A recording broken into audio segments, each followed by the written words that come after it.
तो हेलो बच्चों, कैसे आप सभी। आ गए हम आज इस VGS क्लास में आप सबके लिए लेकर हम फिजिक्स का ये नॉवल लेक्चर, ठीक है। इसमें हम देखने वाले आज जो है अपना अवतल दर्पण, उनकी गोलीय दर्पण के विभिन्न संकेतों को समझेंगे। और अवतल दर्पण में अलग अलग स्थानों पर हम जब वस्तुओं को रखते हैं तब जाकर उसका प्रतिबिंब जो है किस स्थान पर बनेगा और उसकी प्रकृति क्या हो जाएगी, इन सब चीज़ों को समझेंगे। तो मैं हर्षराज कुमार आपका स्वागत करता हूं आपके अपने चैनल VGS पे, ठीक है। तो इसमें हमें समझना है आज फिजिक्स के इस एक महत्वपूर्ण टॉपिक को, और इसमें हम आपको एक एक चीज़ को अच्छे से एक्सप्लेन करते हुए, अच्छे से डायग्राम यानी चित्रों के साथ क्या करेंगे, हम समझाते हुए चलेंगे। तो आपको इस पूरे लेक्चर को अच्छे से सुनना है। जब आप एक एक चीज़ को अच्छे से समझ जाओगे उसके बाद इसे कॉपी पर क्या करना है, नोट कर लेना है, ठीक है ना बच्चों। चलिए हम शुरू करते हैं आज के इस क्लास को। आज हम सबसे पहले देखेंगे कि गोलीय दर्पण के लिए जो विभिन्न पद हैं, यानी कि विभिन्न पद, उसका संकेत जो है, उन संकेतों को समझना है कि इनमें अगर हम कहीं पे P लिखते हैं, कहीं पे हम C लिखते हैं, F लिख देते हैं, यदि हम PC लिख रहे हैं, AB लिख रहे हैं, या फिर A और A' B' हम लिख रहे हैं, तो इन सब का क्या मीनिंग हो जाएगा, क्या मतलब हो जाएगा, ठीक है ना बच्चों। तो बिना देर किए हुए चलिए हम आज के इस क्लास को क्या करते हैं बच्चों, हम शुरू करते हैं। तो आइए पहले हम समझते हैं अपना जो ये संकेत है इसका क्या क्या अर्थ हो जाएगा। जैसे मान लो बच्चों, अगर कहीं गोलीय दर्पण है ना, उसमें आपको कहीं यदि आपको P लिखा हुआ दिखे, क्या दिखे बच्चों, P, तो P जो है ना, इसका अर्थ होता है गोलीय दर्पण में ध्रुव है, वो क्या है बच्चों, वो ध्रुव हो जाएगा, ठीक है ना। यदि आपको कहीं लिखा हुआ दिखे C, इसका अर्थ हो जाएगा वह गोलीय दर्पण का क्या है बच्चों, वक्रता केंद्र है, वो क्या है बच्चों, गोलीय दर्पण का वक्रता केंद्र है। यदि आपको कहीं पर दिखे F, इसका अर्थ क्या हो जाएगा बच्चों, फोकस हो जाएगा, क्या होगा, फोकस। यदि आपको देखे PC, इसका अर्थ क्या हो जाएगा, ये मुख्य अक्ष है, गोलीय दर्पण की ये क्या है बच्चों, मुख्य अक्ष है। यदि आपको कहीं देखे AB, इसका अर्थ है कि मुख्य अक्ष पर जो वस्तु स्थित है वही क्या है, ये वस्तु को यह इंगित कर रहा है। यदि आपको कहीं पर दिख रहा है A' B', तो ये जो है यहाँ पर जो है ना बच्चों, प्रतिबिंब दिख रहा है, क्या है, ये प्रतिबिंब को इंगित कर रहा है। यदि कहीं पर A' और B' लिखा हुआ दिख रहा है तो वह मुख्य अक्ष पर क्या है, जो प्रतिबिंब बना है ना, उसी को यह क्या कर रहा होता है, डिनोट कर रहा होता है, दर्शा रहा होता है, ठीक है बच्चों। चलिए हम समझते हैं अगले टॉपिक को, यानी कि अगला जो अपना ये है कुछ इस प्रकार से कि अवतल दर्पण के सामने विभिन्न दूरियों पर यदि हम वस्तु को रखते हैं तो इसका प्रतिबिंब जो है बच्चों कहाँ क्या क्या हो जाएगा, यानी कि प्रतिबिंब किस स्थान पर बनने वाला है।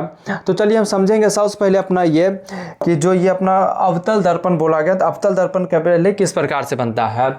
यदि आपको जब आप अच्छे से, अगर आप पिछले क्लासों को देखे होंगे ना, तो हम आपको जब बताए होंगे तो हम बताएंगे एक चीज़ कि अवतल दर्पण जो है ना, इसका परावर्तक सतह जो है उभरा होता है या धंसा हुआ होता है। तो ये क्या होता है हम आपको अच्छे से बताए हैं, ठीक है ना। तो आपको कमेंट में बताना होगा कि अवतल दर्पण जो है इसका परावर्तक क्या हो जाएगा, धंसा हुआ रहेगा या फिर ये उभरा हुआ रहेगा, ठीक है ना बच्चों। तो ये आपको कमेंट करके बताना है। चलिए हम इस टॉपिक को आगे हम समझाते हैं। तो हमें यहाँ बच्चों एक अवतल दर्पण लेना है, क्या लेना है बच्चों, एक अवतल दर्पण। तो देखिए इस प्रकार से क्या हो जाएगा बच्चों, एक अपना अवतल दर्पण जो है इसका निर्माण हो जाएगा। चलिए हम यहाँ पर क्या करते हैं, एक अवतल दर्पण बना रहे हैं और इसे हम ये क्या कर रहे हैं बच्चों, हम रस्तित कर। जब तक हम रस्तित नहीं करेंगे दर्पण जो है मेरा वह पूर्ण नहीं होगा, ठीक है ना। तो ये तो अपना हो गया है दर्पण, और हमें पता है इस दर्पण का, ये दर्पण कौन सा हो जाएगा बच्चों, तो अवतल दर्पण हो जाएगा, ठीक है। और ये पता है ये इस बिंदु का क्या नाम है बच्चों, हमें सभी बिंदुओं का नाम बहुत ही अच्छे से पता है। इसका क्या नाम है, P है। और मान लो यदि ये क्या है बच्चों, C है, तो ये क्या हो जाएगा अपना बच्चों, F हो जाएगा। और इस प्रकार से यदि आगे हम चले तो फिर इधर क्या आने वाला है बच्चों, अनंत आने वाला है। क्या आने वाला है, ये अनंत आने वाला है, ठीक है ना। तो चलिए अब समझते हैं हम कि अवतल दर्पण के सामने, अवतल दर्पण ये है और इसके सामने ये जगह है, ठीक है ना। तो सामने विभिन्न दूरियों पर, यानी कि एक ही जगह पर नहीं बच्चों, अलग अलग स्थानों पर हम क्या रखेंगे, वस्तु को हम रखेंगे। किसे रखेंगे बच्चों, वस्तु को। तब जाके हमें देखना है कि इस वस्तु का जो ये प्रतिबिंब होगा ये कहाँ बनेगा, ठीक है ना। तो चलिए हम समझते हैं। तो वस्तु कहाँ रखा हुआ रह सकता है, एक बार देखो समझो। अब यहाँ पे वस्तु देखो मेरा जो है इस ध्रुव पर भी हो सकता है, ये कहाँ, यहाँ पर भी वस्तु हो सकता है, ठीक है ना। वस्तु जो है मेरा इस स्थान पर भी हो सकता है। ये कौन सा स्थान है, तो फोकस और ध्रुव के बीच का स्थान है। वस्तु अपना इस फोकस पर भी रह सकता है, ठीक है ना। वस्तु जो है अपना इस फोकस और इस वक्रता केंद्र के बीच, यानी कि यहाँ पर भी रह सकता है अपना वस्तु बच्चों, फोकस वक्रता केंद्र, तो ये इस वक्रता केंद्र पर भी रह सकता है वस्तु। और कहाँ रहेगा बच्चों, तो ये देखो अपना क्या है, वक्रता केंद्र, और इधर क्या है, अनंत है, तो अनंत और वक्रता केंद्र के बीच में भी वस्तु रह सकता है। और एक क्या हो जाएगा कंडीशन बच्चों कि अपना अनंत पे भी क्या रहेगा, मान लो कोई एक वस्तु रह सकता है, तो 1 2 3 4 5 6 7, यानी कि कुल 7 बिंदुओं को हमें समझना है। इन 7 अलग अलग स्थानों पे क्या रखा रहेगा बच्चों, वस्तु रखा रहेगा। तो इसका प्रतिबिंब कहाँ पे बनने वाला है, तो पहले अपना जो है ये अपना ध्रुव है ना, तो यदि ध्रुव पे कोई वस्तु रखा हुआ रहता है तो इसका प्रतिबिंब कहाँ बनता है, ध्रुव पे ही बनता है, ठीक है ना। तो इसे अभी हम फिलहाल छोड़ रहे हैं, हम यहाँ से गिनती काउंट कर रहे हैं। देखो ये तो अपना हो गया 1 नंबर, यानी कि यहाँ पर क्या पर रहेगा बच्चों, तो अपना ये वस्तु रहेगा 1 नंबर, 2 नंबर, 3 नंबर, 4 नंबर, ये 5 नंबर और ये 6 नंबर रहेगा। यानी कि समझो अवतल दर्पण में हम वस्तु को कितने बिंदुओं पर, इन सभी बिंदुओं पर हम रखेंगे, 1 नंबर, 2 नंबर, 3 4 5 6, 6 स्थानों पर क्या करेंगे बच्चों, हम वस्तु रखेंगे। तो ये जो लाइन, ये रेखा है बच्चों, ये इधर से हम इधर की ओर चल रहे, ठीक है ना, ये क्या है, वस्तु का है, यानी कि ये किसका है बच्चों, ये वस्तु का क्रम है, ठीक है ना। तो अब देखो इसका क्या बनेगा बच्चों, प्रतिबिंब बनेगा ना। तो अब जब इसका प्रतिबिंब बनेगा तो अब हमें समझना होगा कि इसका प्रतिबिंब जो है वो किस प्रकार से बनेगा, तो देखना समझना। तो हम देखो क्या कर रहे हैं, एक चीज़ यहाँ पर हम देखेंगे कि जो अपना है ना प्रतिबिंब बनेगा वो कुछ इधर की ओर बनेगा। तो पहला जो अपना ये कंडीशन है 1 नंबर, तो 1 नंबर जो है बच्चों, इसका प्रतिबिंब जो है ना इधर की ओर बनने वाला है। कहाँ बनने वाला है बच्चों, प्रतिबिंब जो है बच्चों इसका इधर की ओर बनने वाला है। तो मान लो इधर की ओर प्रतिबिंब बनेगा, तो प्रतिबिंब के लिए तो हम 1 का जो है ये 1 यहाँ पे लिख लिए, यहाँ पर क्या बनेगा बच्चों, ये प्रतिबिंब। तो 1 जो है इसका प्रतिबिंब कहाँ बनेगा, यहीं बनेगा, और इसका प्रतिबिंब इसी जगह बन जाएगा, ठीक है ना। उसके बाद अब हम इन सभी का देख रहे हैं, इसका काम तो खत्म हो गया। अब देखो इन सभी को हम समझते हैं, इन सभी का प्रतिबिंब किधर की ओर बनने वाला है। तो देखो ये 2 3 4 5 6 है ना, तो अब इधर से हम देखो लिखेंगे, यहाँ पर क्या बच्चों, हम 2 लिखेंगे, उसके बाद हम यहाँ पर 3 लिखेंगे, ये 4, ये 5 और ये क्या हो गया बच्चों, 6 हो गया है, ठीक है ना, समझना ध्यान से। यानी कि 1 यहाँ, 1 यहाँ और ये 1 यहाँ, 1 यहाँ और ये 1 यहाँ पे प्रतिबिंब बनने वाला है। अब इन सभी को हम समझते हैं, और ये जो क्रम हो जाएगा बच्चों कुछ इस प्रकार से, ये क्या है, प्रतिबिंब का क्रम, ये प्रतिबिंब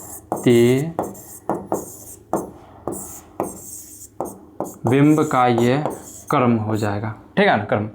अब देखो समझो ध्यान से, इसमें कुछ नहीं है, एक बार अच्छे से समझ जाओगे फिर दोबारा समझने का भी जरूरत नहीं पड़ेगा, क्योंकि शायद सीधे ये दिमाग में बैठने वाला है। बस ध्यान से और अच्छे से समझना। देखो पहला ये कंडीशन, यहाँ वस्तु रहेगा ध्रुव पे ना, तो ध्रुव पे ही क्या बन जाएगा बच्चों, प्रतिबिंब बन जाएगा। तो इसे हमें अभी नहीं देखना है। उसके बाद समझो, अगर मान लो ये ध्रुव और ये फोकस है ना, ये ध्रुव और फोकस के बीच में यदि मान लो वस्तु रखा हुआ है, तो इसका प्रतिबिंब दर्पण के पीछे बनेगा, ठीक है। तो यदि ध्रुव और फोकस के बीच बोलेगा, दर्पण के पीछे चले जाओगे आराम से, कोई दिक्कत नहीं होगा, आराम से समझ गया ये।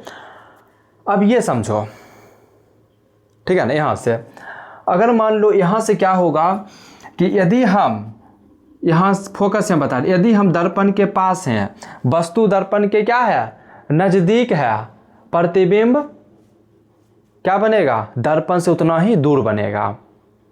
यदि मान लो वस्तु जो है दर्पण से बहुत दूरी पर रखा हुआ है, बहुत दूरी पर है ना, इसलिए इसका प्रतिबिंब जो बच्चों बनेगा वो बहुत नज़दीक आके बनेगा, किसके, दर्पण के।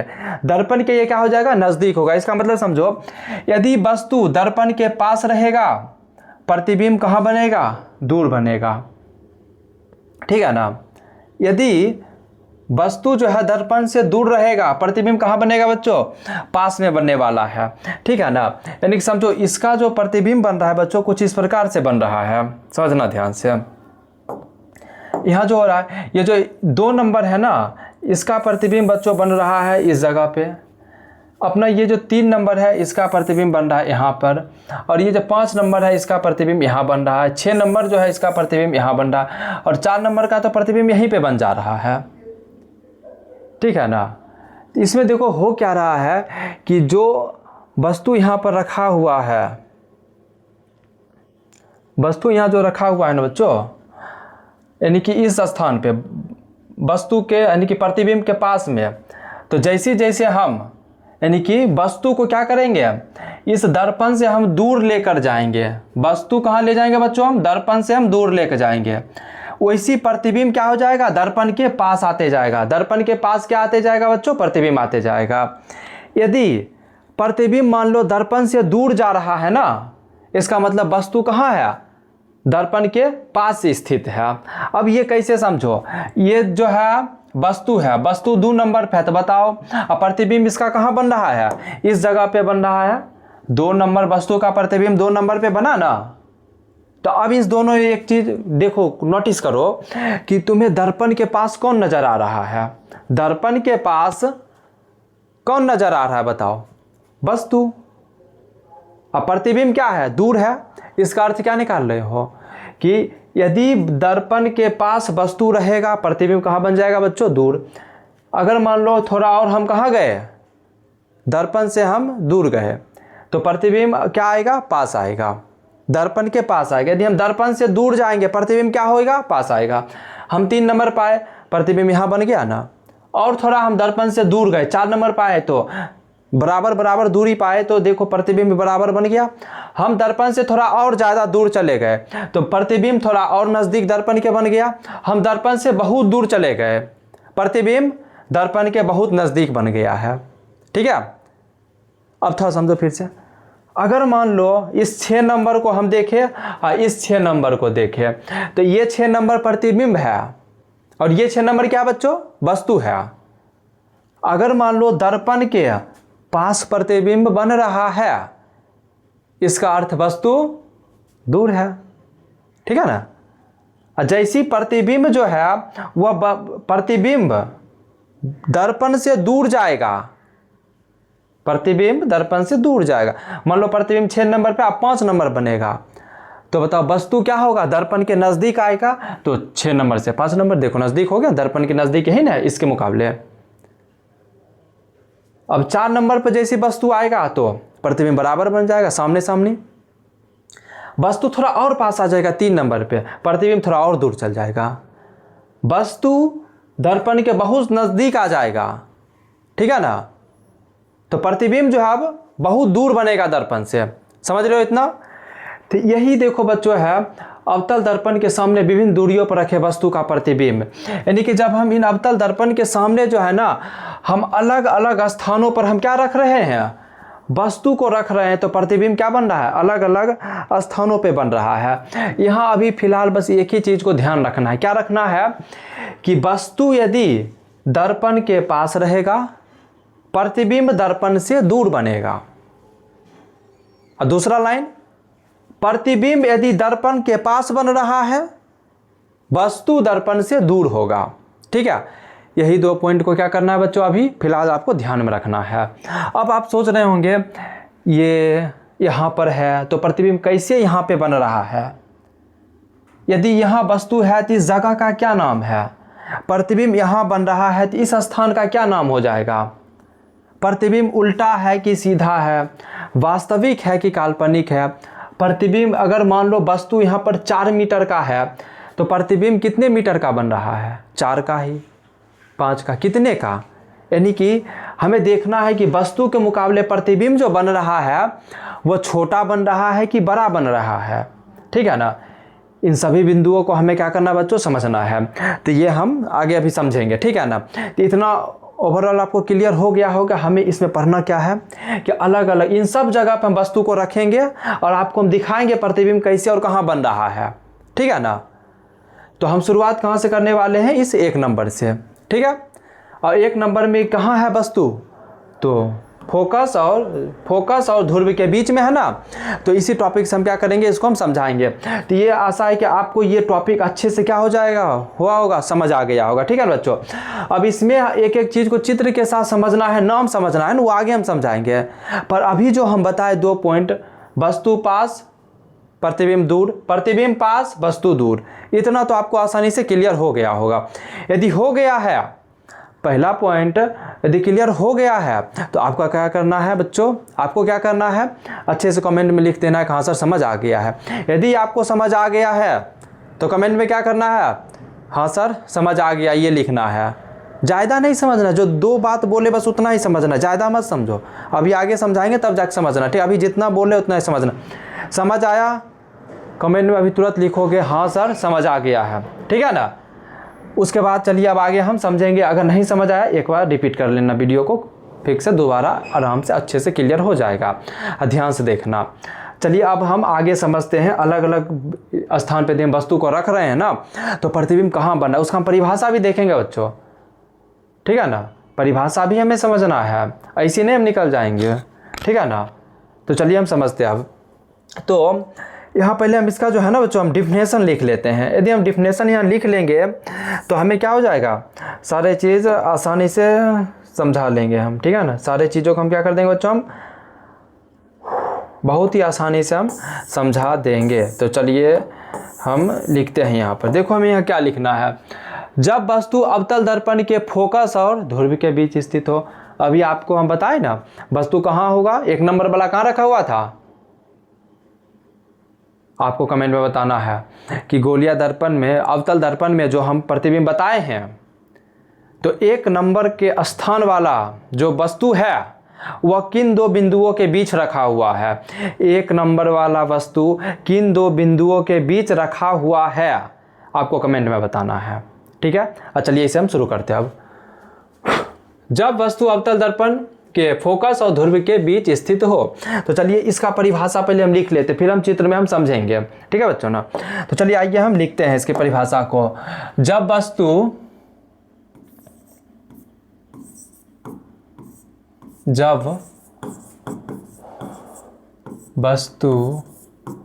ए बी अवतल दर्पण के, जब वस्तु ए बी अवतल दर्पण के, जब वस्तु ए बी अवतल दर्पण के फोकस एफ तथा ध्रुव पी के बीच स्थित रहता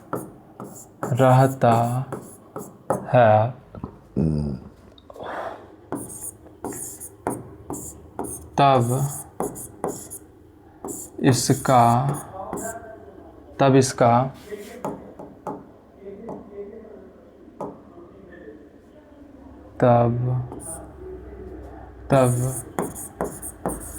तब इसका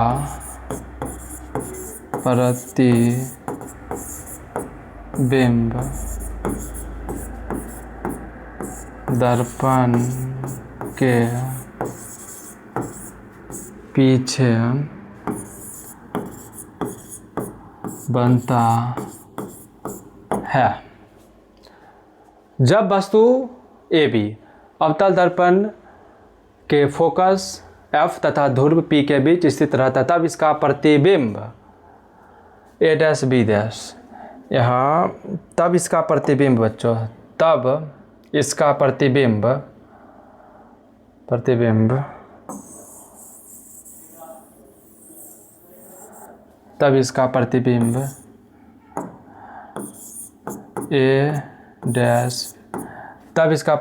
ए डैश बी डैश दर्पण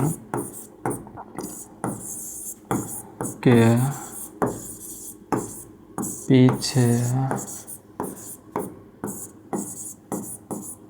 पीछे बनता है। यह प्रतिबिंब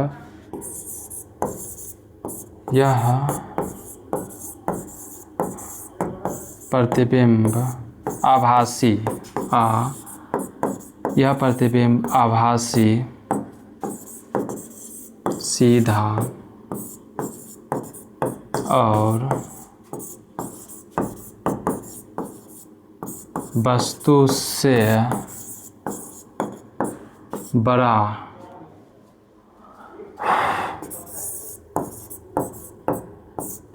बनता है।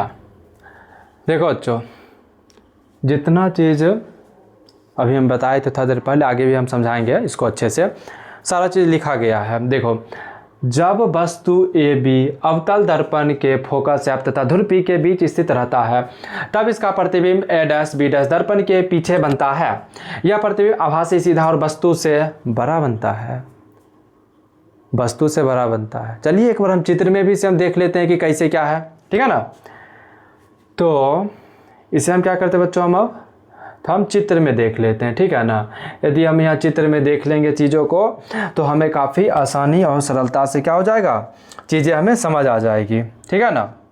तो चलिए हम यहाँ पर पहले एक हम चित्र बनाते हैं। दर्पण कौन सा बच्चों लेना है हमें, ध्यान देना, अवतल दर्पण, अवतल दर्पण लेना है, क्योंकि अवतल दर्पण में ही हम जो है यहाँ पढ़ रहे हैं, ठीक है ना।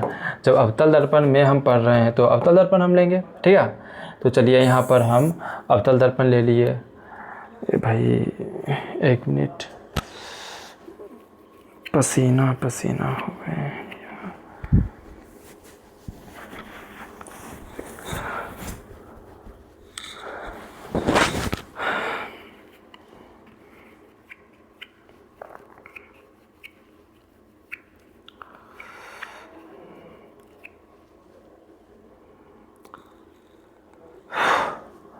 तो हमें यहाँ क्या करना है बच्चों, एक दर्पण लेना है और ये अपना कौन सा दर्पण है, तो अवतल दर्पण है, ठीक है। देखो हमें पता है इस अवतल दर्पण में क्या क्या पता है, आइए समझते हैं हम। ये बिंदु क्या है बच्चों, P है, मान लो ये अपना क्या है, F है, इधर मान लो कहीं अपना C है ना। इस प्रकार से सारा तो रखा हुआ है। चलिए वस्तु को हम अब रखते हैं, तो वस्तु हमें रखना है ना, तो वस्तु मान लो हम फोकस और ध्रुव के बीच में, तो इस स्थान पर हम रख लेते हैं। ये क्या है बच्चों, अपना वस्तु है। वस्तु का नाम हम रख देते हैं A और B, ये वस्तु का नाम हो गया। तो अब देखो वस्तु रखा हुआ है, हमें इसमें ना दो प्रकाश की किरण को लेना है। एक लेना है जो मुख्य अक्ष के समानांतर गुजरेगी, मुख्य अक्ष के समानांतर आएगी। दूसरा प्रकाश की किरण लेना है जो वक्रता केंद्र से जाएगी, ठीक है। तो अब देखो जो प्रकाश की किरण ये मुख्य अक्ष के समानांतर आएगी, तो हमें पता है मुख्य अक्ष के समानांतर जब भी प्रकाश की किरण चलती है, पिछले क्लास में बताए हैं, जब प्रकाश की किरण मुख्य अक्ष के समानांतर चलेगी तो वो कहाँ से गुजरेगी, दर्पण से टकराने के बाद। कमेंट में करके बताना है, कमेंट में बताना है। पिछले लेक्चर में बताया ना कि जब वस्तु से कोई भी प्रकाश की किरण या फिर गोलीय दर्पण में प्रकाश की किरण मुख्य अक्ष के समानांतर जा रही होती है दर्पण के पास, कहाँ से उसका परावर्तन होगा, कमेंट में बताना है, ठीक है। चलिए हम देखते हैं यहाँ पर। तो अब बच्चों ये प्रकाश की किरण जो है ना कहाँ से होके बच्चों, तो ये इस प्रकार से फोकस से होकर गुजर जाएगा, ठीक है ना। तो ये प्रकाश की किरण कुछ इस प्रकार से गुजरेगी, कहाँ से बच्चों, तो फोकस से होके गुजरेगी, ठीक है ना। ये प्रकाश की किरण कुछ इस प्रकार से फोकस से होके गुजर जाएगी, ठीक है। और एक प्रकाश की किरण हमें और लेना है यहाँ पर, ठीक है ना बच्चों, जो कहाँ, तो वक्रता केंद्र की ओर जाएगी। कहाँ जाएगी, किस दिशा में जाएगी बच्चों, वक्रता केंद्र की दिशा में जाएगी। लाइट अभी कट गया है, अभी लाइट आने दो, उसके बाद जो है इस क्लास को हम पुनः कंटिन्यू करते हैं। तो चलिए लाइट आ गया है और इसको हम क्या करते हैं, इस टॉपिक को हम यहाँ से हम शुरू करते हैं, ठीक है ना बच्चों। तो अभी गर्मी का समय है ना, बार बार ये लाइट जो है ना कटते रहता है। यहाँ गांव का यही नियम है कि भाई जब तक ये 5-6 बार लाइट नहीं काटेगा उसको मन नहीं भरेगा, उसको लगेगा काहे आदमी जो है मौज से पंखे में, अपने घर के एसी में, कूलर में पड़ा रहे, क्यों ना उसे भी थोड़ा तरपाया जाए गर्मी से। जिस कारण से वो लोग क्या करते हैं, बार बार हम सबको ये औकात दिखाते रहते हैं कि तुम सबके पास क्या नहीं है, इन्वर्टर नहीं है। तो थोड़ा सा गर्मी का मज़ा लो कि कैसा होता है गर्मी। अब बोलते जल्दी से ले लो क्या, इन्वर्टर। तो चलिए हम शुरू करते हैं और हम देखते हैं यहाँ पर जो है, अब लाइट आ गया तो अब हमें समझना एक बार इसमें पूरा अब फिर से हम देख लेते हैं, ठीक है ना बच्चों। देखो समझो, तो यहाँ जो है ना वस्तु जो है अपना कहाँ रखा हुआ है बच्चों, फोकस और ध्रुव के बीच में रखा हुआ है। कुछ इस प्रकार से आपको दिख रहा होगा, वस्तु यहाँ फोकस और ध्रुव के बीच में रखा हुआ है। तो चलिए इसमें हम देखते हैं इसका प्रतिबिंब जो है बच्चों वह कहाँ बनने वाला है। तो चलिए हम शुरू करते हैं और देखते हैं इस डायग्राम में प्रतिबिंब जो बच्चों बनेगा तो वो कहाँ पे बनेगा। ये कुछ इस प्रकार से है और यहाँ जो है हम लेंगे इस प्रकार से यहाँ पे, और ये एक प्रकाश की किरण है तो ये कहाँ से बच्चों, इस जगह से ऐसे गुजरेगी, ठीक है ना। ये तो अपना क्या है, सी है, वक्रता केंद्र है, ठीक है ना।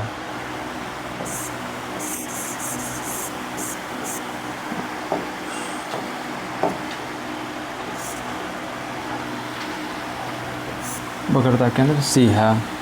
तो देखो बच्चों अब हो क्या रहा है यहाँ पर कि अपना एक प्रकाश की किरण है जो हम यहाँ पे लिए हैं, मुख्य अक्ष के समानांतर ये इस प्रकार से जा रही है और यहाँ से इसका क्या हो रहा है, परावर्तन हो रहा है। कहाँ से बच्चों, ये फोकस से गुजर रहा है और ये प्रकाश की किरण यहाँ से जा रही है और यहीं से कहाँ से, वक्रता केंद्र की दिशा में गई, केंद्र की दिशा में ये आ गई है।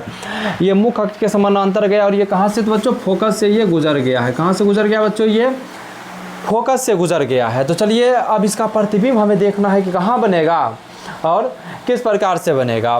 तो प्रतिबिंब जो इसका बच्चों बनेगा वो दर्पण के पीछे बनने वाला है। तो हम क्या करेंगे, यहाँ पर इसी प्रकाश की किरण को हम यहाँ पर कुछ इस प्रकार से हम आगे बढ़ाएंगे, ठीक है बच्चों। हम कुछ इस प्रकार से आगे ले जाएंगे और इससे भी हम ले जाएंगे कुछ इस प्रकार से हम आगे। तो ये कुछ इस प्रकार से और ये कुछ इस प्रकार से आगे की ओर बढ़ जाएगा, ठीक है बच्चों। चलिए अब हम समझते हैं थोड़ा सा यहाँ पर, और इस पर मुख्य अक्ष को थोड़ा हमारा यहाँ पर हम आगे बढ़ा लेते हैं ताकि हमें समझने में क्या हो जाए, आसानी हो जाए। तो चलिए अब यहाँ पर जो है बच्चों हमें देखो इस जगह पे इस प्रकार से ऐसे कर देना। अब थोड़ा समझना यहाँ हो क्या रहा है।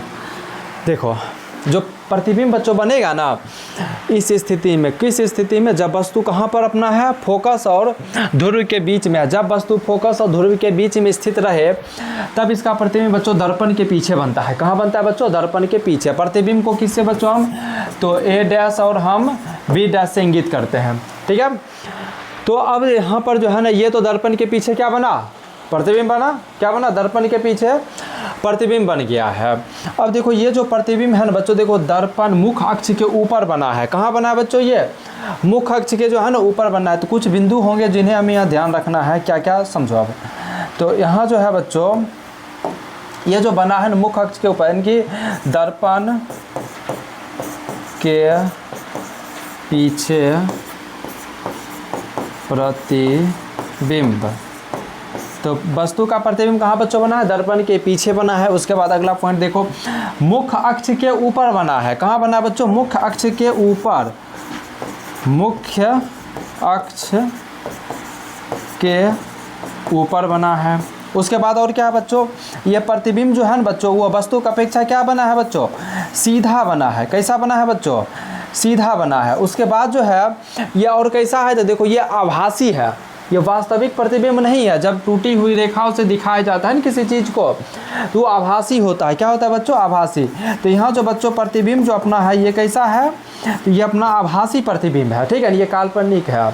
आभासी को ही हम क्या कहते हैं बच्चों, हम काल्पनिक हम कहते हैं। क्या कहते हैं बच्चों, काल्पनिक कहते हैं। क्या कहते हैं बच्चों, हम काल्पनिक हम कहेंगे। क्या कहेंगे, हम काल्पनिक। उसके बाद हम देख रहे हैं बच्चों कि देखो वस्तु का साइज ये है और प्रतिबिंब का साइज ये है। इसका अर्थ है कि हमें इतना तो यहाँ स्पष्ट हो रहा है कि साइज यानी कि वस्तु का जो साइज है उसके मुकाबले प्रतिबिंब क्या है, बड़ा है।